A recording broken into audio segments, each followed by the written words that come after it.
So now we're going to study magnetostatics, so magnetic field. So let's first have a quick review of electric field. So remember we have a source charge. It would produce electrical field. It's stationary, by the way. It would produce electrical field, and it takes another charge, test charge, to fill it. So test charge would fill force from the source charge.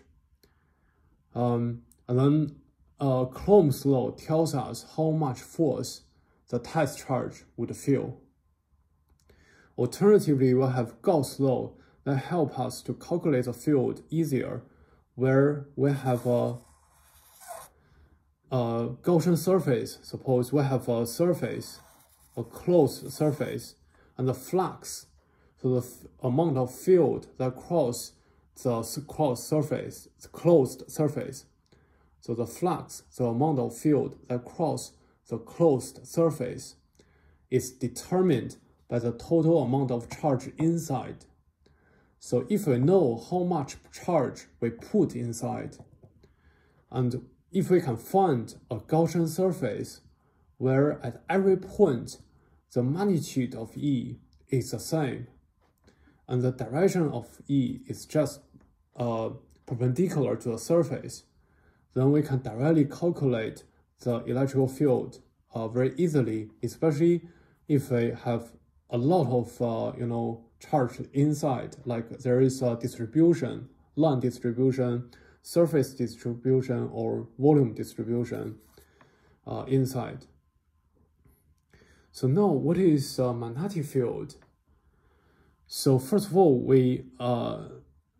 here we have the source charge that is stationary. Now, if I have a collection of charges that are moving, they form current. So moving charges, they form current, and then current generate a magnetic field. And then it takes another charge, test charge. It must be moving. It takes a moving test charge to feel the force of the magnetic field. So Lorentz law tells us how to calculate that force. So suppose we have a test charge.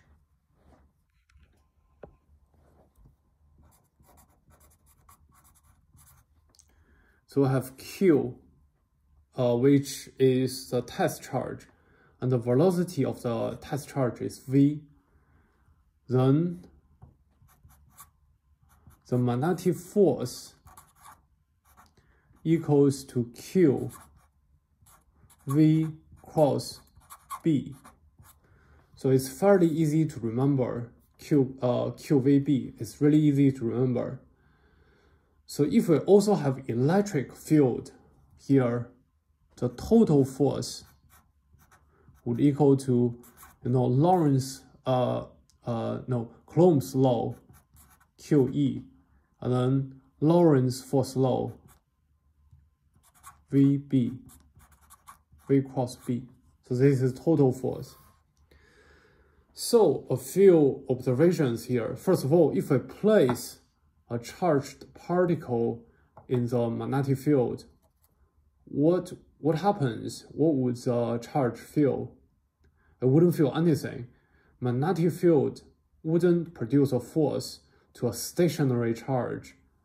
It only interacts with a charge that moves. Secondly, second very important observation is that the magnetic force is always perpendicular to the velocity. This means the magnetic force will do no work. It doesn't do any work. So what is work? Work is force along the trajectory of of the motion. So if magnetic force is always perpendicular to the velocity, so the motion direction, then it will do no work. Electrical field would do all the work. So what does magnetic field contribute? So suppose here we have actually a collection, let's draw it here. Here we have a collection of charge that form another current. And the velocity is this way, this direction. And here for this source current, we have a magnetic field. And the magnetic field on this line would be pointing into the paper, okay? So magnetic field would be pointing into the paper on this line. And then Lorentz force law tells us that this is the velocity, this is the velocity, this is the magnetic field. So it would feel force towards this direction. So similarly, this current would feel a force from this one towards this direction. So magnetic force would bond the wire because they will attract to each other, right? So it kind of changed the velocity direction of the charge inside the wire. However, whenever the velocity of the wire, velocity of the charge inside changed because of the magnetic field, the force of the magnetic field is always perpendicular to the velocity of the charge motion. So in other words, the magnetic field would try to alter the direction of motion, but it will never do any work. And then the electrical field is probably the reason why the test charge is moving in the first place. So here we have a current. That's because we have electrical field. So electrical field, magnetic field, they all have different roles. So question, the magnetic field doesn't do any work, but it would change the motion of the moving charge. Would that cause us any problem? So for example, we want charge to move from one side to another side, but magnetic field, when it's moving, it will feel the force of magnetic field, and then the direction would be altered. So would that change? Would that cause any problem? So in circuits, there is this whole effect that does give us kind of this effect where magnetic field would change the direction of electron moving. But in electromagnetic wave propagation, in the free space, for example, the magnetic field is so weak. The magnitude of magnetic field is magnitude of electrical field divided by the speed of light. So this is so weak, it wouldn't contribute much. But it will still have some other contributions. We'll learn more about it in later when we study electromagnetic wave. So now we learned from the electrical field that we can have line charge, which have a line charge density. We can have a surface charge that would give us a surface charge density. And we have a volume charge that would give us a volume charge density. And now all the charges are moving. So this would give us new definition of line charge, line current density, surface current density, and volume current density. So we need to, sorry, here we have K. I'll write down equations for them later. So we need to link all of them to we need to extend this equation. So this is for test charge. We need to calculate the force when we have distribution of charge, not just one charge. So first of all, we also have another important definition to learn, which is very simple, just current. What is current? It is charge. So, current equals charge per time that cross a certain point. So the unit of current is ampere. This is equal to coulomb per second. Okay? So now we need to extend this to line charge, surface charge, and volume charge, and also calculate their force and current. Okay? So the first one is line.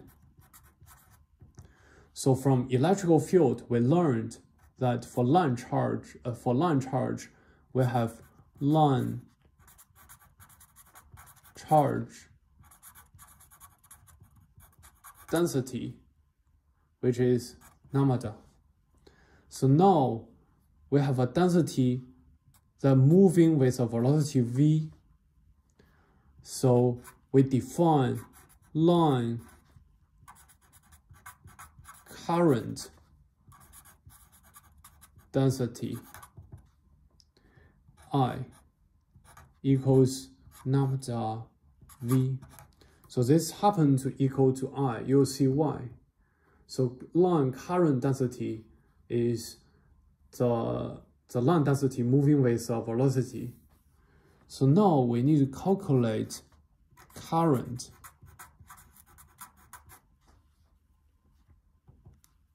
So current equals to Q divided by T.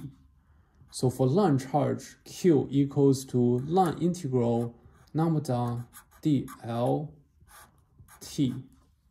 So if lambda is a constant, it can be moved out of the integral. Integral over, so line integral here is just the length that the charge has traveled. So this is just equal to lambda V. Okay, so current just equal to lambda V. And the current actually is a vector because velocity has a direction. So for line charge, line current density is just a definition of it equal to current.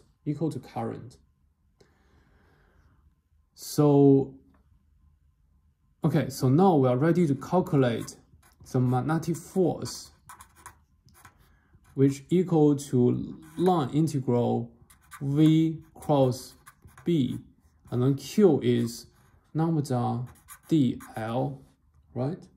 And then lambda V is just the current or line current density.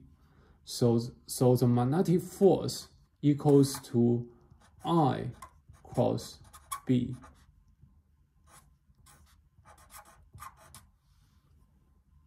So that is line charge or line current and line current. So now if I have surface, so for a surface from electrical field, we know the surface charge was defined surface charge density. It was defined by sigma, and now sigma is moving with a velocity. So we have a new definition, new term, which is surface current density. So I have K equals rho V. Okay, so now we need to calculate current, which is I equals Q divided by T, and Q is some surface integral and surface charge density, and then dA divided by T. So now for infinitesimally small area, this is dA. We can make dA equals L dL normal. So we make the length L, we make the width infinitesimally small. This would also give us an infinitesimally small area. So why we want to put L outside? Because L divided by T will give us velocity. Because velocity equals L divided by T. So no matter how much L you assume, it will be normalized by T. So L and T, they will be proportionate. So this could be infinitesimally small as well, then T is just infinitesimally small. So anyway, so here we have, so dA equals this, and now we only have a line integral. So line integral sigma L dL normal divided by T. And then this L divided by T is V, and then rho V equals K. Sorry, it's a little bit of a mess. Let me organize this better. So basically we have rho V and then dL, the width. So rho V is just a K. So we have this relationship where K, by definition, is sigma V. So surface charge density moving with speed. And this also equals to dI, dL normal. So I is the integral form of all of this. So if you do differentiation, you have K multiply this, okay? So yeah, here we establish the relationship between K and current. So I here is current. It's not a line current density anymore. We have a surface, but the current, the measure of current is a very important feature that we need to calculate. So even surface charge, volume charge, they have current, okay? But surface charge have surface current density. Now we are ready to calculate the force.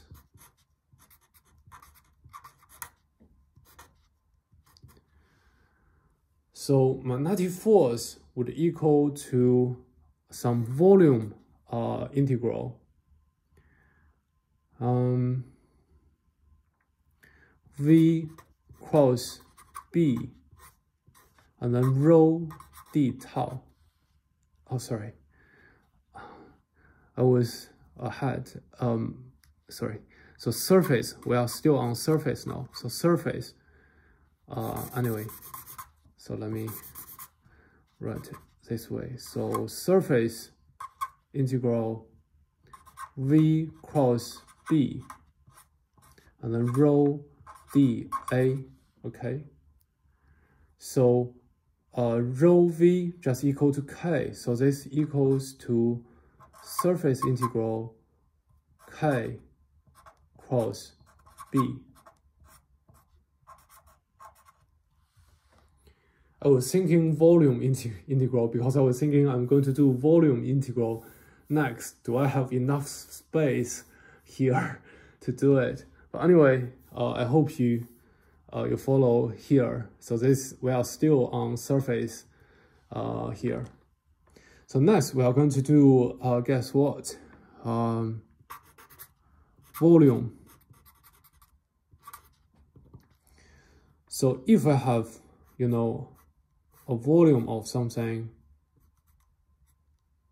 how to draw this?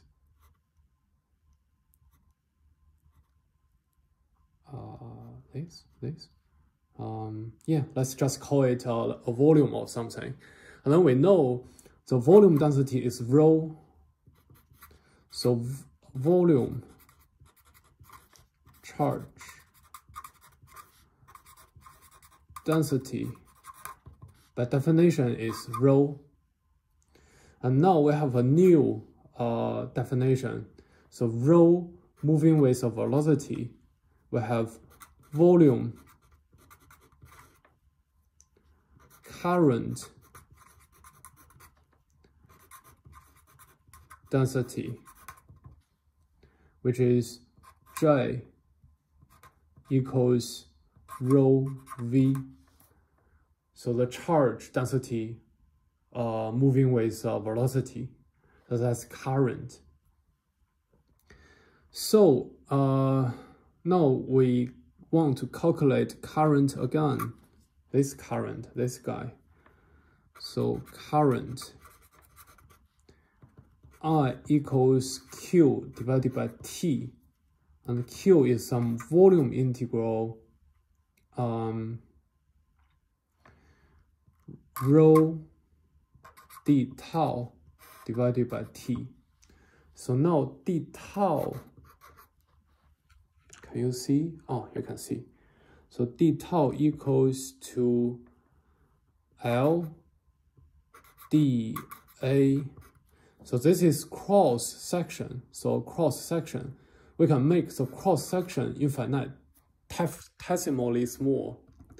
So we take L out because V equals L divided by T. So no matter how large L is, it will be normalized by T in this equation anyway. So now we have the surface integral rho L d cross section T, and here we have the velocity. So here we have surface integral rho V d A, and this is just J. So another definition of J is di divided by d cross section. So you do differentiate here, and then you have J and then d cross section. Okay, so that's a current. So finally, we are ready to calculate the magnetic force, which is some volume integral V cross B, and then rho d tau, and then rho V just equal to J, right? So this is just the volume current density cross B d tau, where J is defined here. So let me highlight equations on this page. So first, for the Lorentz force law, we have this test charge, a single charge that would feel force. And then for a current, for a current with line charge density and the line current density, we have the force defined like this. And then we have the line current density defined like this. And then for surface, with surface charge density and surface current density, we have the force given by this, where the surface current density is defined by this. And then for volume, we have the force defined by this, given by this, and then the volume current density is given by this.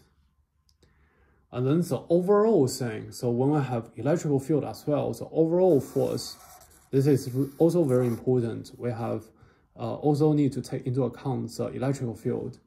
This looks very complicated, but let me show you a simple way to remember all of this. So we can actually establish a lookup table.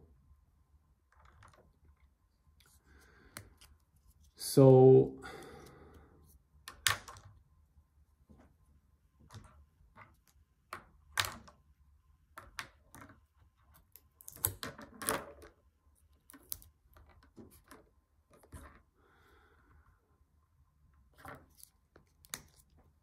So in electrical field,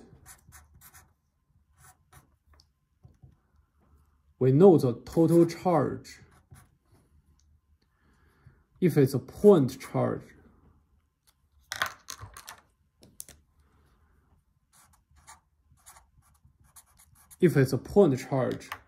Q just equal to Q. If it's a line charge, Q equals to line integral of line charge density over a path. And then if it's a surface, Q equals to a surface integral, surface charge density dA. And now if it's a volume,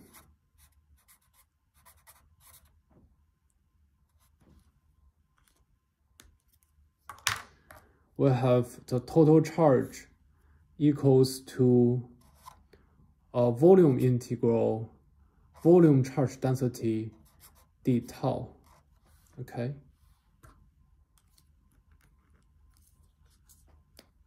So now the magnetic field, we have the force. So this would equal to, if it's a point charge, it's QVB. And then if it's a line charge, we have line integral, line current density cross B. If a surface, we have surface integral, surface current density cross B. If it's volume, we have volume integral, volume current density cross B.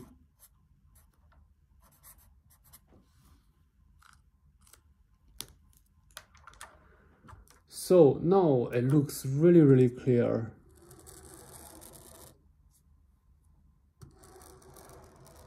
We have a table.